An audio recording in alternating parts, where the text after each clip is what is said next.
राज्याचे मुख्यमंत्री एकनाथरावजी शिंदे यांच्या वाढदिवसानिमित्त मुंडनिमित्त वैभव अण्णा मोरे मित्र परिवाराच्या वतीनं राज्यस्तरीय डान्स स्पर्धा आयोजित केलेल्या आहेत आणि आज या स्पर्धेमध्ये सहभागी झालेला पुण्याचा संघ काय म्हणतोय हे आपण जाणून घेणार.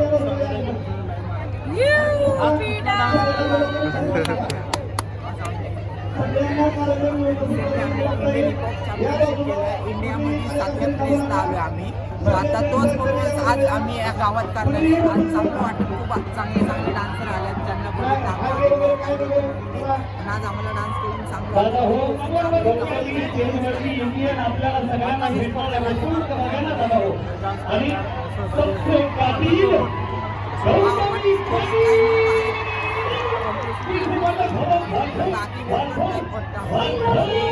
राज्य पातळीवरचा दर्जा ह्या स्पर्धेला संभाजी असं वाटतं तुम्हाला?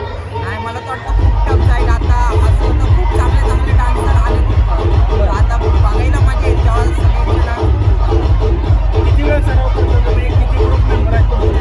आमचे ग्रुप मेंबर 6 जण आहे आणि आम्ही रिहर्सल करतो. दुपारी स्टार्ट केलं 12 ते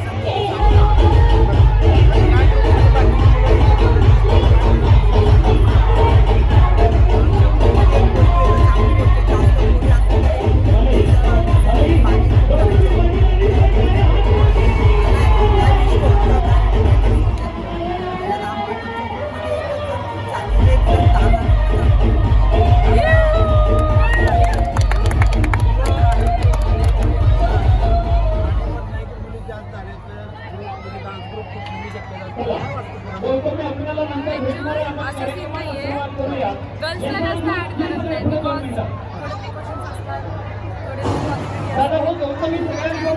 आणि यांच्याकडे जॉईंट आहे आणि गर्ल्सला एंटर करायचं एवढं माइंडमध्ये नाही आहे, माइंडसेट नाही आहे आमच्यामध्ये, म्हणून नाही करत गर्ल्सला. म्हणलं की गर्ल्स असल्यावर ग्रुप राहतो हे फुटतोय, काय म्हणायचे? गर्ल्स असल्यावर फुटतो का? गर्ल्स असल्यावरती फुटतो कारण की पॅरेंट्स थोडंसं पाठवत नाही लांब लांब कॉम्पिटिशनला आणि आम्ही कॉम्पिटिशन ऑल ओव्हर पूर्ण इंडियामध्ये कॉम्पिटिशन करतो.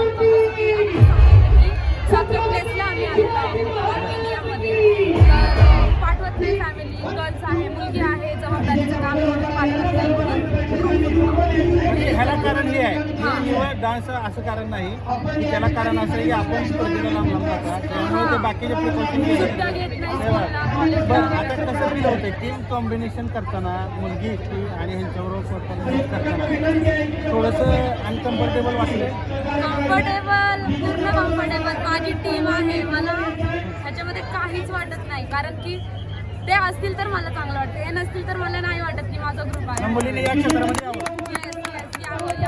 आणि स्पेशली पॅरेंट्सला सांगते की जर असतील ना तर रिस्पॉन्सिबिलिटी घेऊनच सोडतात. तर तुमची मुलगी जर या क्षेत्रामध्ये पुढे जावी असं मला वाटतं तर बेफिक्रीने, म्हणजे म्हणतात ना की एक सर पण रिस्पॉन्सिबिलिटी घेतात, तर तुम्ही त्यांच्यावरती सगळं सोडून द्या. जर तिला या क्षेत्रामध्ये जायचं असेल तर आणि ती पुढे जावी तुम्हाला असं वाटत असेल तर एवढंच मला सांगायचं. माझे आई वडील मला बिनधास्त सोडतात, फक्त मी याचं नाव सांगितलं. म्हणजे डान्समध्ये सुद्धा 50-50 रिझर्वेशन यायला पाहिजे. 50-50 रिझर्वेशन यायला पाहिजे कारण की आत्ताच्या सध्याच्या जनरेशनला कोण कुठल्या फील्डमध्ये, आई डॉक्टर असेल, पप्पा वडील पोलीस असेल, हे काही नसतं. मुलांना ज्या फील्डमध्ये जावं असं वाटतं तर त्याच्यामध्ये सपोर्ट करावा एवढंच मला असं वाटतं. तर या ग्रुपमध्ये एकच मुलगी आहे आणि तिचं सर्व पालकांना किंवा पॅरेंट्सला सांगणं आहे की मुलीला तिच्या आवडीप्रमाणे तिच्या क्षेत्रामध्ये जाऊ द्या. कॅमेरामॅन अजित खडके सर, मी रमेश शिरसाट, मोडा.